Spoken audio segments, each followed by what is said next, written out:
નમસ્કાર મિત્રો, સ્વાગત છે તમારું આપ સૌની સિયારી ચેનલ ગુજરાતી સાહિત્ય વિથ નિકુંજ યુટ્યુબ ચેનલમાં. હું નિકુંજ પરમાર આપ સૌનું તહે દિલથી સ્વાગત કરું છું. તો મિત્રો, આજના વિડીયોમાં આપણે ચર્ચા કરવાના છીએ પેન્શનરો બિગ અપડેટ લઈને આવ્યો છું.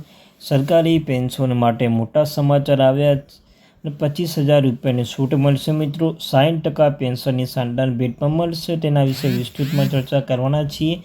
તે પહેલાં મિત્રો, જે વોટ્સઅપ ચેનલ ટેલિગ્રુપ બંને બનાવ્યું છે તેની લિંક ડિસ્ક્રિપ્શનમાં મૂકું છું. મિત્રો, અવશ્ય જોઈન થઈ જજો. તમને આ ચેનલ પર સરકારી કર્મચારી, નિવૃત્ત કર્મચારી, પેન્શન ધારકો બાબતે, વરિષ્ઠ કર્મચારી, વરિષ્ઠ પેન્શન ધારકો બાબતે, પગાર ડીઆર, એચઆરએ, અન્યથા મિત્રો એક બીજી મહત્વની ચર્ચા એ કરવી છે કે તમને 31 એટલે જુલાઈ મહિનાનું કેટલું પેન્શન મળશે તેનો આપણો વિડીયો વિસ્તૃતમાં બનાવેલો છે. તેની લિંક પણ ડિસ્ક્રિપ્શનમાં મૂકું છું. તે અવશ્ય વિડીયો જોઈ લેજો, તમારા માટે 100% ઉપયોગી બનશે. ચાલો વિદ્યાર્થી મિત્રો, વધારે સમય ન બગાડતા વિડીયોની શરૂઆત કરું છું. તો મિત્રો, એક તરફ કેન્દ્રીય નાણામંત્રી નિર્મલા સીતારમણે ટેક્સ ભરતા નાગરિકો રાહત આપી છે, તો બીજી તરફ સરકારી પેન્શનોને પણ મોટી ભેટ આપી છે. ઘણા કર્મચારીઓની પેન્શનો માટે આ બાબત જાણ હોતી નથી, જેના કારણે તેમને ઘણું નુકસાન થાય છે. તો ચાલો આપણે જાણીએ સંપૂર્ણ સમાચાર. કર્મચારીઓના પેન્શનો તેમજ સામાન્ય કરદાતાઓ માટે સ્ટાન્ડર્ડ ડિડક્શનની મર્યાદા વધારવામાં આવી છે. આનાથી તેઓને ફાયદો થશે કે જેઓ નવી ટેક્સ સિસ્ટમ પસંદ કરશે. તે સ્ટાન્ડર્ડ ડિડક્શનની મર્યાદા અગાઉ 50,000 રૂપિયા પ્રતિ વર્ષ હતી, જે વધારીને ₹75,000 રૂપિયા કરવામાં આવી છે. સરકારી પેન્શનો માટે મોટી ભેટ.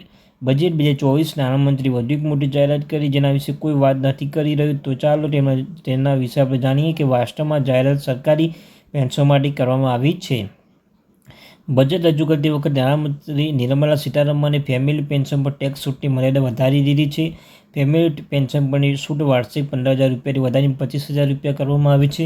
જેનો અર્થ એ છે કે ફેમિલી પેન્શન મેળવનાર પેન્શનો વાર્ષિક 25,000 રૂપિયા સુધીની ટેક્સ છૂટ મેળવી શકે છે.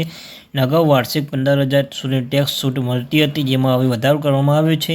અને આ લાભ નાણાકીય વર્ષ 2024-25 આપવામાં આવશે. અને આ લાભ પેન્શન ધારકો માટે મોટા રાહતના સમાચાર જોવા મળી રહી છે. કુટુંબ પેન્શનમાં શું છે? તો નિવૃત્તિ પછી સરકારી કર્મચારી તેમાં છેલ્લા મૂળભૂત પગાર 50% જીવન માટે પેન્શન તરીકે મળે છે, જેની સાથે મોંઘવારી ભથ્થું ચૂકવવામાં આવે છે, જે દર 6 મહિને વધે છે. જ્યારે પગાર પંચ આવે ત્યારે પેન્શનમાં સુધારો કરવામાં આવે છે. તેવી જ રીતે કુટુંબ પેન્શન એ પેન્શન જે કે સરકારી કર્મચારીઓ અથવા પેન્શનને મૃત્યુ પછી પડિયાઓને આપવામાં આવે છે. કુટુંબ પેન્શન માટે કોણ હકદાર છે? તો જો કર્મચારી 2-4 પહેલાં સીસીએસ પેન્શન નિયમો 1972 મુજબ ભરતી કરવામાં આવી, તેમના મૃત્યુ પર તેમના પરિવારને પેન્શન આપવામાં આવે છે. મૃતક કર્મચારીઓ તો પેન્શન વિધવા કૌટુંબ પેન્શન આપવામાં આવે છે. જો પત્ની સરકારી કર્મચારીઓ તેના પતિ મૃત્યુ પછી પતિને કુટુંબ પેન્શન આપવામાં આવે છે. જો મૃતક કર્મચારી વિધવા ન હોય તો તેના માતા પિતા ફેમિલી પેન્શન આપી શકાય છે. તો આ સિવાય જો કર્મચારી વિધવા ન હોય તો બાળકો ફેમિલી પેન્શન પણ આપી શકાય છે.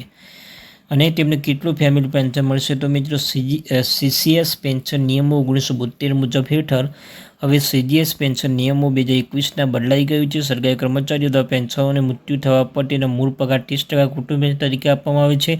આ ઉપરાંત મોંઘવારી ભથ્થું પણ ચૂકવવામાં આવે છે. જો કોઈ સરકારી કર્મચારી સેવા મૃત્યુ થાય છે તો તેના પરિવારને 10 વર્ષ માટે ઉંદર પેન્શન આપવામાં આવે છે. એટલે કે 10 વર્ષ પૂર્ણ થયા પછી કર્મચારી છેલ્લા મૂળભૂત પગાર 50% પેન્શન તરીકે આપવામાં આવશે. આ કુટુંબ પેન્શન 30% દર ચૂકવવામાં આવશે. પહેલો નિયમ એ છે જો કોઈ પેન્શન નિવૃત્તિ 7 વર્ષની અંદર મૃત્યુ થાય છે તો તેના પ્રવૃત્તિને વધારાનું પેન્શન આપવામાં આવશે. જે પેન્શન મળતું હતું તે પેન્શનને પરિવારને આપવામાં આવશે. આ મોંઘવારી ભથ્થા પણ આપવામાં આવશે. બીજો નિયમ એ છે જો નિવૃત્તિ 7 વર્ષ પછી મૃત્યુ થાય છે તે પરિવારના પેન્શન 30% ચૂકવવામાં આવે છે. આ કિસ્સામાં ઉન્નત પેન્શન આપવામાં આવશે નહીં. જો નોંધ, કુટુંબ પેન્શન મૂળભૂત પેન્શનમાં 60% છે, જ્યારે મૂળભૂત પગારમાં 30% ઉપલબ્ધ છે. તો મિત્રો, આ હતી આજની મહત્વની update. Thank you very much.